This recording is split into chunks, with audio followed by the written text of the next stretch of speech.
নমস্কার বন্ধু, Malay Mukhopadhyay, confederation of state government employees.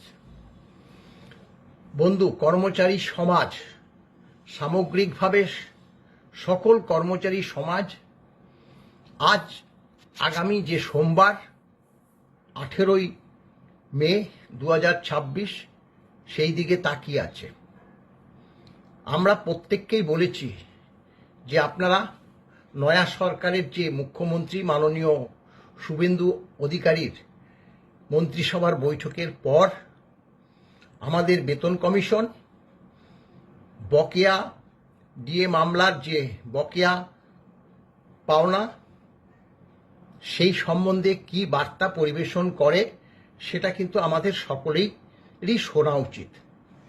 এর মধ্যে অনেকেই প্রশ্ন করেছেন ডিএ মামলা এই মুহূর্তে কোন অবস্থায়। আমি এর আগেও বলেছি যে ডিএ মামলা, দেখুন, গত 4 তারিখ যেদিন কাউন্টিং হয় সেদিন সরকারের যে advocate on record Kunal Mimani registrar of কোর্টের কাছে একটা প্রে করে 3 সপ্তাহ পিছিয়ে দেওয়ার জন্য ডিএ মামলাটি।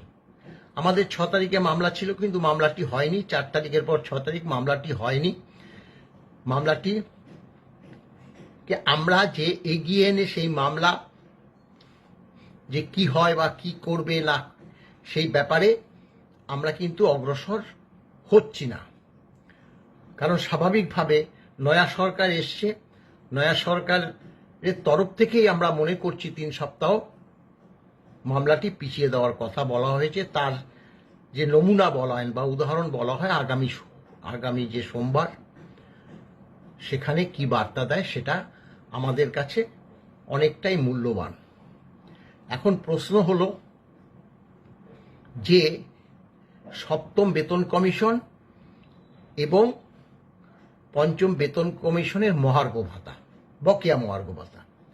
দেখুন, একটা কথা তো বাস্তব, রাজনীতিবিদরা কিন্তু এই বেতন কমিশন বকেয়া দিয়ে কিভাবে নির্ণয় হয়, কিভাবে দেওয়া হয়, এই বার্তাগুলো তারা বলতেও পারবে না এবং জানেও না, তাদের জানাটা সম্ভব নয়। তাদের সহযোগিতা করে অর্থ দপ্তরের যে আমলারা আছে। এই 15 বছর অর্থ দপ্তরের যে সকল আমলা এই বিগত সরকারের তাবেদারি করে গেছে, তারা কিভাবে ডিএ হয়, কিভাবে বেতন কমিশন হয়, সেটা তাদের এখন সেই জ্ঞানটুকু আছে কিনা সেটা নিয়েও কিন্তু আমরা প্রশ্ন তুলতে পারি। এই যে ফিনান্স দপ্তরের যে অ্যাডিশনাল চিফ সেক্রেটারি, তিনি কি করছিল বলুন তো? গত 4 তারিখ পর্যন্ত এপ্রিল মাসের কি করছিল? তার সিদ্ধারা বলে কিছু নেই? তিনি জানেন না যে বকেয়া ডিএটা সর্বোচ্চ আদালত দিতে বলেছে? কম পাই বেশি পাই যেভাবেই দিয়েছে, এক শ্রেণীর কর্মচারী পেয়ে গেছে আর এক শ্রেণীর কর্মচারী পায়নি। কেন হবে তা? গ্যারান্টি রেট কর্মচারীদের সব ক্যালকুলেশন হয়ে ফিনান্স দপ্তরে চলে গেছে এবং কেএমসি এলাকায় যে সকল সরকারি কর্মচারীরা থাকে, আজকে একটা খবর এসছে যে স্যার আমার বাবা মারা গেছে, আমার কি হবে? কতটা দুঃখজনক! কি বলবো তাকে? তখন বললাম আপনার মা কি বর্তমান? বললো হ্যাঁ মা। তা আপনার প্রথম কাজ হবে মা যাতে পেনশনটা পায়। এই অভিশাপ কিন্তু ছাড়বে না। এই যে অর্থ দপ্তরের যে আমলাগুলো আছে, আমরা বারবার এই অ্যাডিশনাল চিফ সেক্রেটারির কাছে বার্তা পাঠিয়েছি যে আপনি দিন, এক শ্রেণীর কর্মচারী যতটুকু পাক পেয়েছে তো। মৃত্যুর দোরগোড়ায় এসে 85, 80, 90 বছরের সরকারি কর্মচারীরা বা গ্যারান্টি নেইদের যে কর্মচারীরা তারা পাবে প্রায় নিশ্চিত হয়ে যাওয়ার পর আটকে রেখেছে। তাদের দিয়ে বেতন কমিশন যদি করে, ভুল ভাল কিন্তু বার্তা পরিবেশন করতে পারে। আসল কথা, তারা তো ওই বিগত অর্থমন্ত্রী আলাপন বন্দ্যোপাধ্যায় এইসব উপদেষ্টা কর্মচারীদের কিভাবে বাস দিতে হয় সেই উপদেশটা তারা দিয়ে গেছে। মনোজ পন্থ চাকরি শেষ হয়ে যাবার পরে এখন তো পালিয়ে গেছে তারা সব কটা।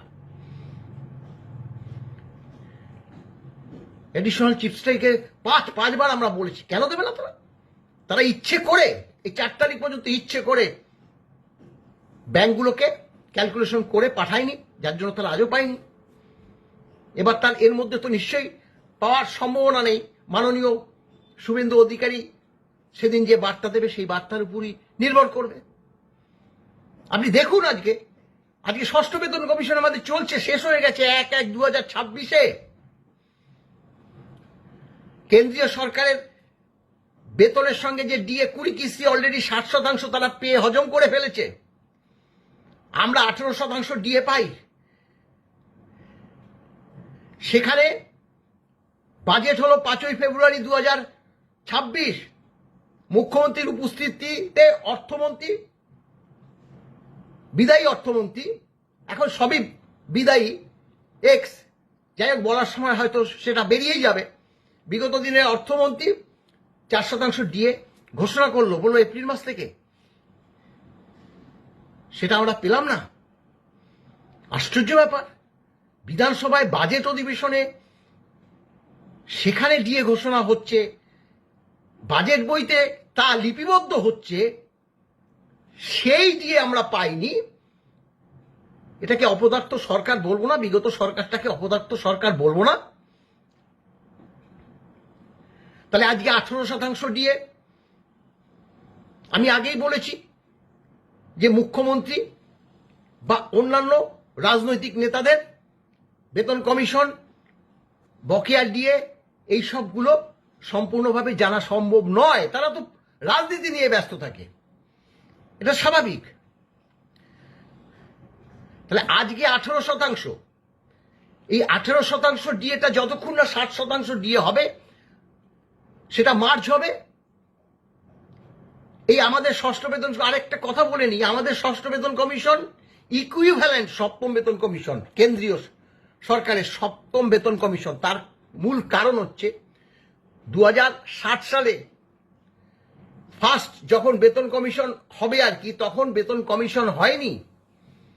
মানে আমাদের এই রাজ্যের ঘোষ এবং কুন্ডু নামে সেই সময়কার 2 আমলাকে নিয়ে একটা পে কমিটি করেছিল। তারপরে 71 থেকে ফার্স্ট, সেকেন্ড, থার্ড, ফোর্থ করে এরকম বেতন কমিশন হয়েছে। তাহলে ওই কমিটিটার জন্য আমাদের একটা বেতন কমিশনের সঙ্গে, মানে শুনতে বুঝতে মনে হয় যে আলাদা, কিন্তু না, আমাদের ষষ্ঠ, কেন্দ্রের সপ্তম। তাই আমাদের যা বেতন, কেন্দ্রেরও তাই বেতন। আমাদের বেতন 1 নম্বর 17,000 টাকা ষষ্ঠ বেতন কমিশনে, কেন্দ্রের 18,000 টাকা। তার এটাও কিন্তু অনেকে বলে কেন্দ্রের তো বেশি বেতন। না, কেন্দ্রের বেশি বেতন না। আমাদের 17,000 টাকা, তাদের 18,000 টাকা হয়েছে এই কারণে আমাদের 1 নম্বর স্কেলের রিক্রুটমেন্টের যে মিনিমাম কোয়ালিফিকেশন, গ্রুপ ডি যে হয়, সেখানে 8 পাস হলেই হয়ে যায়। অথচ কেন্দ্রীয় সরকারের কোনো 8 পাসে কোনো সরকারি কাজে নিয়োগ হয় না। সেখানে হচ্ছে মিনিমাম কোয়ালিফিকেশন ম্যাট্রিকুলেশন, তাই তাদের 1,000 টাকা বেসিকে বেশি। তো এই যে 18,000 টাকা, এই 18,000 টাকার সঙ্গে 60% ডিএটা যোগ হবে। তারপরে পে কমিশনের যে চেয়ারম্যান বা তার যে কমিটি, তারা সেই সময় দেখুন কতগুলো জিনিস আছে। সেই সময় যখন হবে তখন খাদ্য, বস্ত্র, বাসস্থান, শিক্ষা, স্বাস্থ্য এবং কিছুটা অতিরিক্ত ব্যয়ও আমাদের তো হয়, কিছুটা সঞ্চয় করি। এগুলোর উপর নির্ভর করে নূতন বেতনটা কতটা হবে সেটা পে কমিশন ঠিক করে। এবং এটার কিন্তু আমাদের যে বেতন কমিশন হবে, কেন্দ্রীয় সরকারের যে এখন বেতন কমিশন হয়ে কাজ শুরু হয়ে গেছে, তারা যেভাবে নির্ধারণ করবে ঠিক সেটাই কিন্তু আমাদের হয়। কারণ এটা তো সর্বক্ষেত্রে, এখানে তো দেশ, পশ্চিমবঙ্গ তো একটা দেশের অঙ্গরাজ্য, দেশ হিসাবেই এখানে ক্যালকুলেশনটা হয় এবং আমাদের যা বেতন এবং সেম কেন্দ্রীয় সরকারের সেই বেতন হবে। এই হচ্ছে নিয়ম।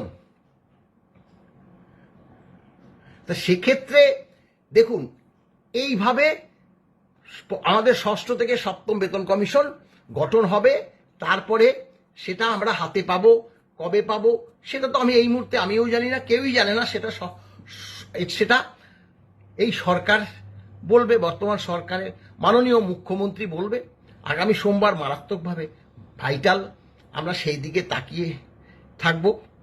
এখানে যে পঞ্চম বেতন কমিশনের ডিএর ব্যাপারটা আরেকটু আমি বলে নিই, যেখানে আমরা 1/4/2008 থেকে 31/12/2019 পর্যন্ত এখানে কিন্তু ব্যাকলগ অনুযায়ী আমরা ক্যালকুলেশন করেছি। সেখানে সরকার বলেছে যে মাননীয় ইন্দু মালহোত্রা কমিটির কাছে যে আমাদের যে HRMS এর সব ধরা আছে সেটা 16 সাল থেকে 19 সাল পর্যন্ত, তাই আমরা 4 বছরের আগে দিয়ে নিচ্ছি, তারপরে আমরা 1/4/8 থেকে দেব। তাদের উপর নির্ভর করেছিল সর্বোচ্চ আদালত, তাই তারা তাদের পারমিশন দিয়েছে কি না দিয়েছে সেটা আমরা জানি না, কারণ ইন্দু মালহোত্রা কমিটির রিপোর্ট আমাদেরকে দেয়নি।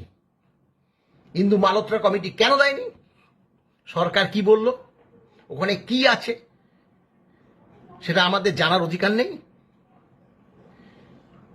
3 বার মিটিং ডেকেছে, 2 বার মিটিং ক্যান্সেল করে দিয়েছে ইন্দু মালহোত্রা কমিটির। আমরা একবার উপস্থিত হয়েছি, ভয়াবহ অবস্থা। বর্তমান বিগত সরকার যে চলে গেল, তারা কর্মচারীদের মানে এক প্রকার দমন পীড়ন করে চলেছিল। নিস্তার পেয়েছি সবাই।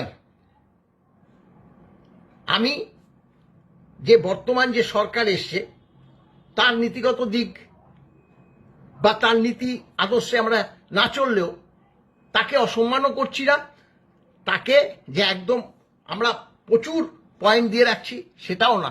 আমরা নিশ্চয়ই দেখব, আমরা সবসময় বিরোধী হিসাবেই থাকতে চাই। আপনারা দেখেছেন যে শাসক দলে এখন কর্মচারী সংগঠনগুলো মানে ঢুকবার জন্য প্রতিযোগিতা লাগিয়েছে, সেটা সেই সরকার ঠিক করবে, সেটার মধ্যে আমরা ঢুকছি না, কিন্তু আমরা বিরোধী হিসাবেই থাকতে চাই। কর্মচারীদের যখনই স্বার্থ রক্ষা হবে না, তখন আমরা আন্দোলনে যাব, এককভাবে না হোক যৌথভাবে যাব। তাই বলছি যে নয়া সরকারের কাছে আমাদের আরো করজোড়ে আমরা অনুরোধ করছি। দেখুন, আপনার মুখের দিকে মাননীয় মুখ্যমন্ত্রী আপনার মুখের দিকে চেয়ে আছে সামগ্রিকভাবে কর্মচারী সমাজ। সোমবার দিন বেতন কমিশন এবং বকেয়া ডিআই আপনারা আমাদের আশার আলো শোনান, তাতে আরো আগামী দিনে আরো আপনাদের আশীর্বাদ আমাদের তরফ থেকে সামগ্রিকভাবে কর্মচারী সমাজের দিকে থাকবে বলে আমি মনে করি। ভালো থাকবেন, নমস্কার।